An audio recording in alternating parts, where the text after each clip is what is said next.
जला अस्थियां बारी बारी, चिटकाई जिनमें चिनगारी, जो चढ़ गए पुण्य वेदी पर, लिए बिना गर्दन का मोल, कलम आज उनकी जय बोल, कलम आज उनकी जय बोल। दिनकर जी की ये पंक्तियां अगर किसी के लिए सच बैठती हैं तो वो हैं रेजांग ला के शूरवीर।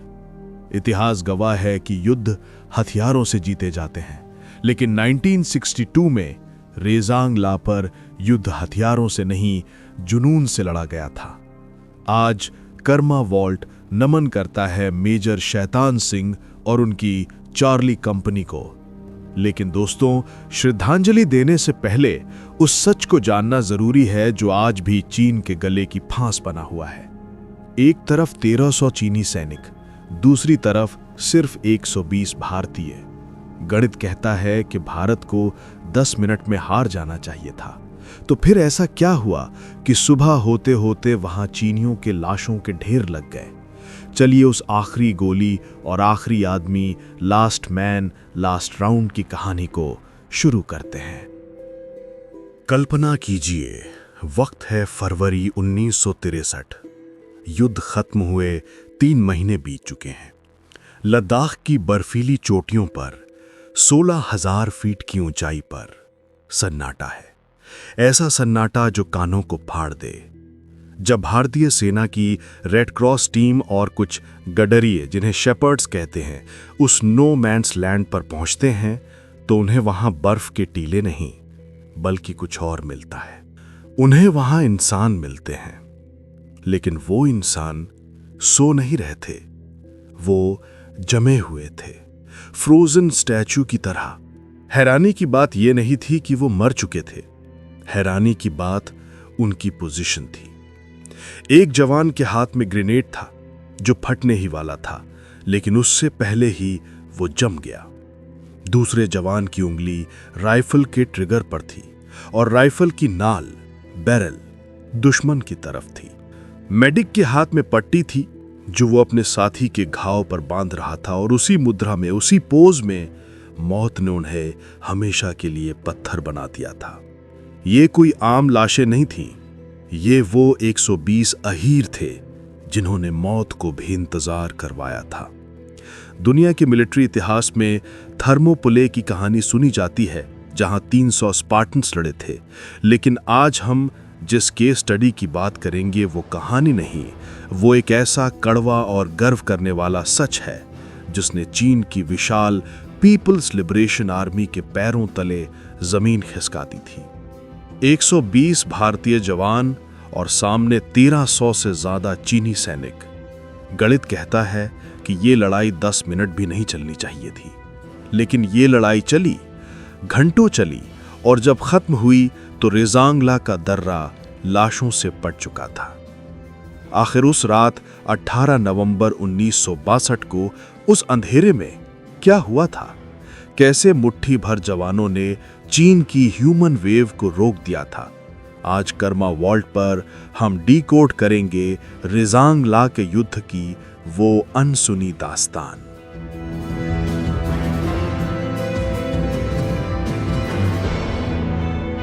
नमस्कार दोस्तों, कर्मा वॉल्ट की एक और एक्सक्लूसिव केस स्टडी में आपका स्वागत है।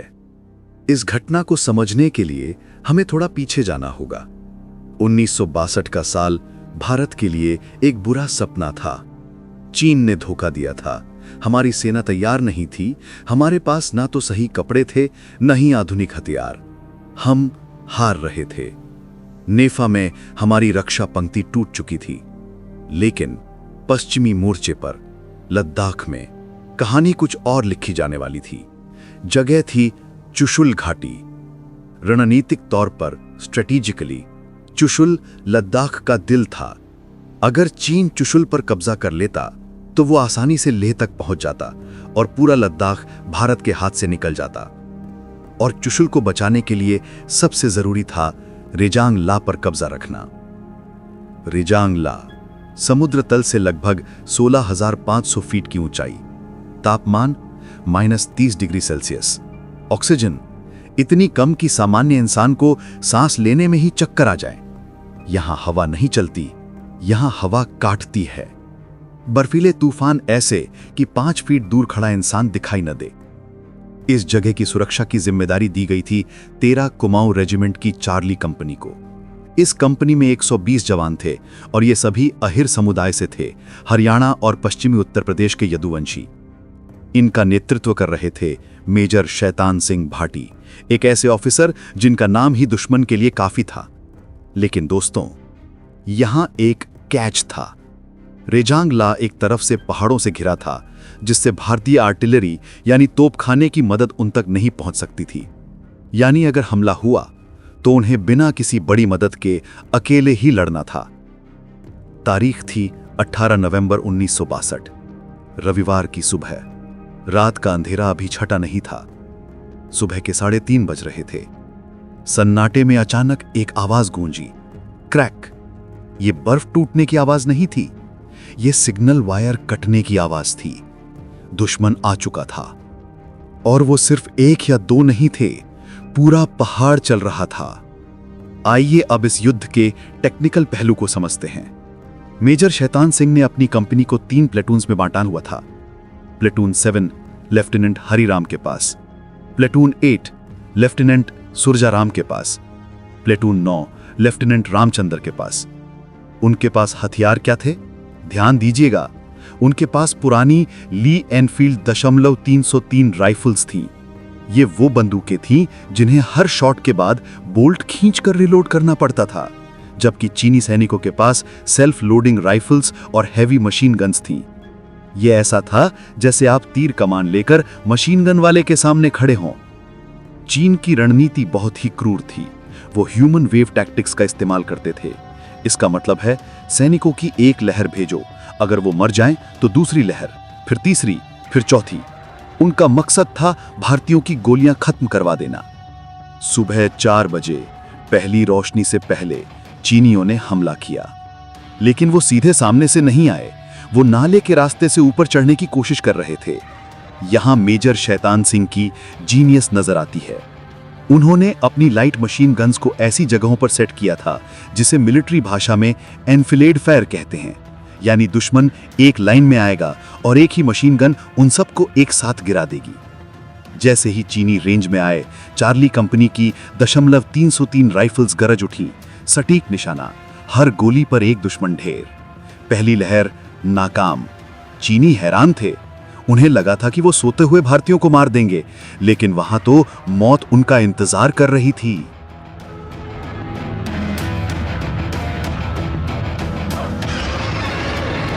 जब पहली लहर फेल हुई तो चीनियों ने अपना प्लान बी निकाला। उन्होंने भारी मोर्टार और रॉकेट्स दागने शुरू किए। रेजांग ला की चोटी धमाकों से हिल गई। बंकर्स टूटने लगे। वो बंकर्स जो पत्थर और मिट्टी से बने थे, रॉकेट्स के सामने ताश के पत्तों की तरह बिखर रहे थे। यहां एक साइकोलॉजिकल पॉइंट समझिए। जब आपके साथी आपके बगल में टुकड़ों में बिखर रहे हों, जब ठंड से हाथ सुन्न हो जाए कि ट्रिगर न दबे, और जब आपको पता हो कि पीछे से कोई मदद नहीं आने वाली, तब एक साधारण सैनिक सरेंडर करता है या भाग जाता है। लेकिन ये 13 कुमाऊं थी। मेजर शैतान सिंह एक पोस्ट से दूसरी पोस्ट तक दौड़ रहे थे, बिना किसी कवर के। गोलियां उनके कानों के पास से निकल रही थी। वो हर जवान के पास जा रहे थे, उनका हौसला बढ़ा रहे थे, उनकी पोजीशन ठीक कर रहे थे। तभी मेजर शैतान सिंह को एक गोली लगी। हाथ बुरी तरह जख्मी हो गया, लेकिन उन्होंने पट्टी बांधने से मना कर दिया, क्योंकि अगर कमांडर रुक गया तो जवानों का जोश टूट जाता। उन्होंने उस लटकते हुए हाथ के साथ फायरिंग जारी रखी। सुबह के 5:40 हो चुके थे। चीनी अब चींटियों की तरह हर तरफ से चढ़ रहे थे, सामने से, पीछे से, दाएं से, बाएं से। भारतीयों के पास एम्यूनिशन खत्म हो रहा था। वायरलेस सेट पर बटालियन हेडक्वार्टर ने पूछा, क्या स्थिति है? क्या आप पीछे हटना चाहते हैं? मेजर शैतान सिंह के पास विकल्प था। वो पीछे हट सकते थे, जान बचा सकते थे, लेकिन उनका जवाब इतिहास में दर्ज हो गया। उन्होंने कहा, हम अपनी इंच भर जमीन नहीं छोड़ेंगे। हम आखिरी आदमी और आखिरी गोली तक लड़ेंगे। और फिर वो हुआ जिसकी कल्पना भी रूह कंपा देती है। गोलियां खत्म हो गई। क्या उन्होंने हाथ खड़े किए? नहीं। उन्होंने वो किया जो इम्पॉसिबल था। जवान अपने बंकर से बाहर निकल आए। उनके हाथों में अब बंदूकें नहीं थीं, बंदूकें अब लाठियां बन चुकी थीं। उन्होंने बेयोनेट्स निकाल लिए, जिनके पास चाकू नहीं थे उन्होंने नंगे हाथों से पत्थरों को उठा लिया। 16,000 फीट की ऊंचाई पर हैंड टू हैंड कॉम्बैट शुरू हुआ। एक तरफ चीनी सैनिक जो आधुनिक हथियारों से लैस थे और दूसरी तरफ जख्मी, भूखे लेकिन पागलपन की हद तक बहादुर भारतीय अहीर। एक जवान ने एक चीनी सैनिक की गर्दन अपने हाथों से दबोच ली और तब तक नहीं छोड़ी जब तक दोनों लुढ़कते हुए खाई बना गिर गए। नायक सिंह राम ने, जो एक पहलवान थे, अकेले ही कई चीनी सैनिकों को पटक पटक कर मारा। ये युद्ध अब रणनीति का नहीं था, ये जुनून का था। मेजर शैतान सिंह का शरीर गोलियों से छलनी हो चुका था। उनके पेट में बर्स्ट फायर लगा था। उनके 2 साथियों ने उठाकर नीचे ले जाने की कोशिश कर रहे थे, लेकिन मेजर जानते थे कि अगर वो उन्हें ले जाने में उलझे तो वो भी मारे जाएंगे। उन्होंने आदेश दिया, मुझे यहीं छोड़ दो, मुझे एक चट्टान के पीछे लिटा दो और मेरी राइफल मुझे दे दो। भारी मन से उनके साथियों ने उन्हें वहां छोड़ दिया। मेजर शैतान सिंह अकेले अपनी मशीन गन के साथ उस चट्टान के पीछे, वो तब तक फायर करते रहे जब तक उनकी सांसें नहीं रुक गईं। सुबह के 8 बजे तक सब खत्म हो चुका था। रेजांगला पर अब सिर्फ बर्फ गिर रही थी। उस 120 की कंपनी में से केवल 6 लोग जिंदा बचे थे, जो बुरी तरह घायल थे और बाद में पकड़े गए या खबर देने के लिए वापस आए। 114 जवान शहीद हो चुके थे, लेकिन उन्होंने कीमत क्या वसूल की। चीन के सरकारी आंकड़े कुछ भी कहें, लेकिन स्वतंत्र रिपोर्ट्स और युद्ध के बाद मिले सबूत बताते हैं कि वहां 1300 से ज्यादा चीनी सैनिकों की लाशें बिछी हुई थी। अनुपात देखिए, 1 के बदले 10। चीन की रीढ़ टूट चुकी थी। चुशुल पर कब्जा करने का उनका सपना उन 120 अहीरों की लाशों के साथ ही दफन हो गया। चीन ने सीज फायर की घोषणा कर दी, क्योंकि उन्हें समझ आ गया था कि अगर हर भारतीय पोस्ट पर ऐसे ही जाबाज मिले तो बीजिंग तक लाशें ही लाशें होंगी।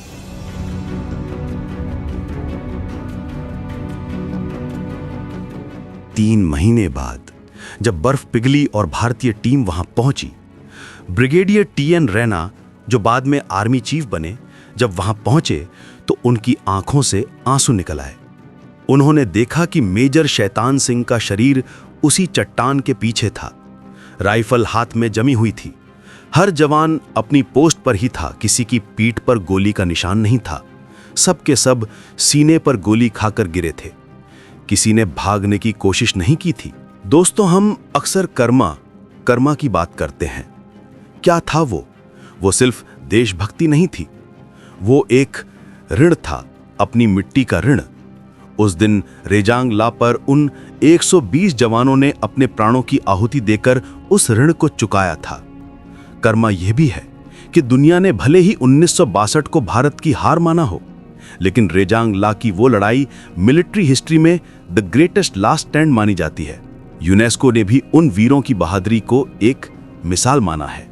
आज रेजांगला पर एक स्मारक है जिस पर लिखा है, how can a man die better than facing fearful odds for the ashes of his fathers and the temples of his gods. यानी इंसान के लिए इससे बेहतर मौत क्या हो सकती है कि वो अपने पूर्वजों की राख और अपने भगवान के मंदिरों के लिए मुश्किलों का सामना करते हुए जान दे दे। उन 120 शेरों के लिए आज कमेंट बॉक्स में एक जय हिंद जरूर लिखिएगा। अगर आपको लगता है कि ये कहानी हर भारतीय तक पहुंचनी चाहिए तो इस वीडियो को शेयर कीजिए। ऐसे ही इतिहास के दबे हुए पन्नों और रहस्यों को जानने के लिए कर्मा वॉल्ट को सब्सक्राइब करें और बेल आइकॉन दबाएं। अगले वीडियो में हम खोलेंगे एक और पुराना दरवाजा। तब तक के लिए सावधान रहें और अपने कर्मों पर विश्वास रखें। जय हिंद।